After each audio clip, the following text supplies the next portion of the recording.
Hey there, and a huge welcome to the team. You are stepping into, honestly, one of the most important roles out there, a direct support professional.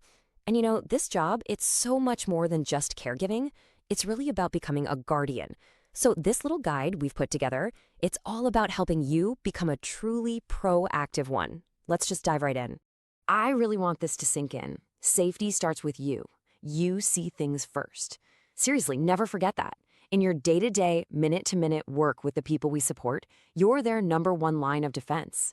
You're not just a bystander, you're right there on the front lines, and that means you're in this incredible position to spot potential risks way before anyone else. And that's really what we're going to talk about today, how to understand and use that power. So from every single one of us here at Nyumbani Home, welcome. We're so happy to have you on the team. Think of what we're about to go through as your compass. It's the tool that's going to help you navigate what can be a tricky but oh so rewarding balancing act, keeping people safe while always fighting for their right to a life of choice and dignity.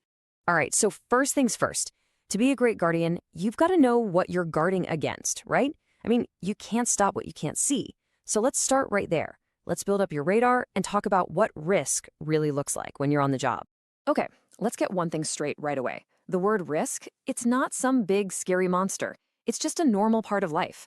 We all deal with it every single day, right? Every time you cross the street, you're managing risk.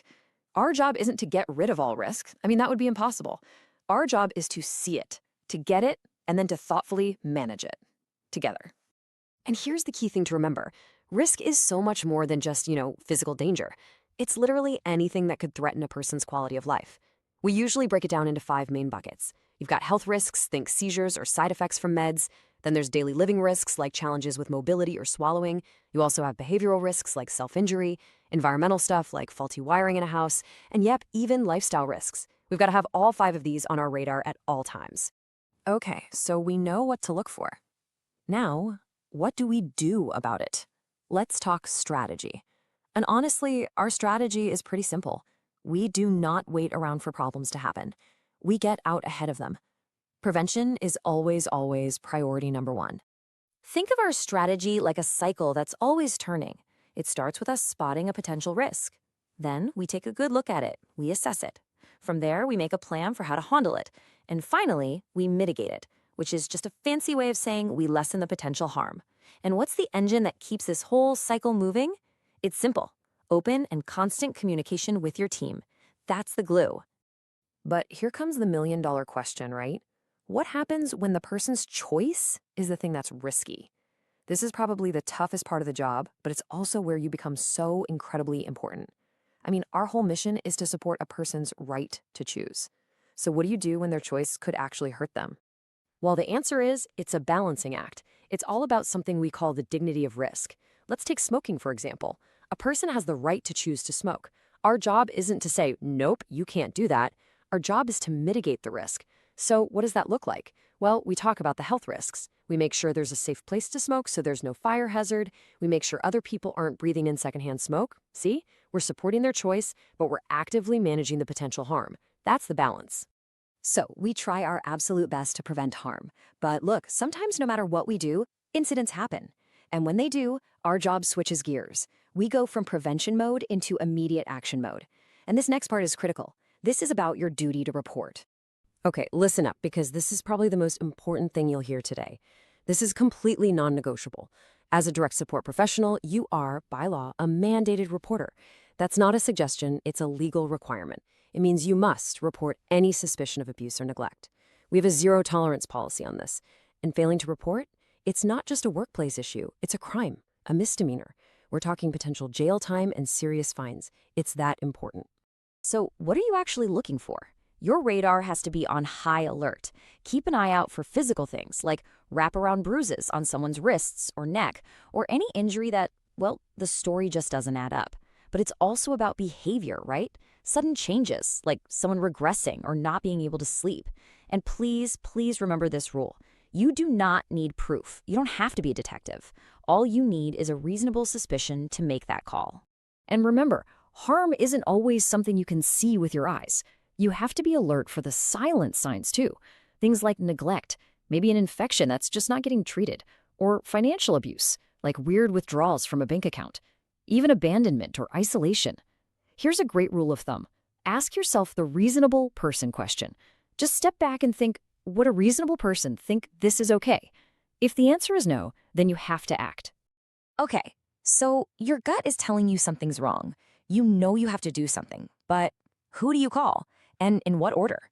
In a stressful moment, that can feel totally overwhelming. So don't worry, we've laid out a really simple roadmap to take all the guesswork out of it. Think of yourself as the hub of information. You're right there in the middle, and you might need to talk to a few different agencies, like the regional center, we call it the RC, or law enforcement, or community care licensing, CCL. But here is the golden rule, okay? If you ever report to anyone else, you always report to the regional center too. No exceptions. They are the main point of contact for the case. All right, timing is everything, so let's break it down. If you've got a serious injury or a missing person, your very first call is to the regional center, the RC, and you need to do that immediately by phone, within 24 hours. Now, if you suspect any kind of abuse or neglect, who do you call? The Police or Adult Protective Services, that's APS, and you call them immediately.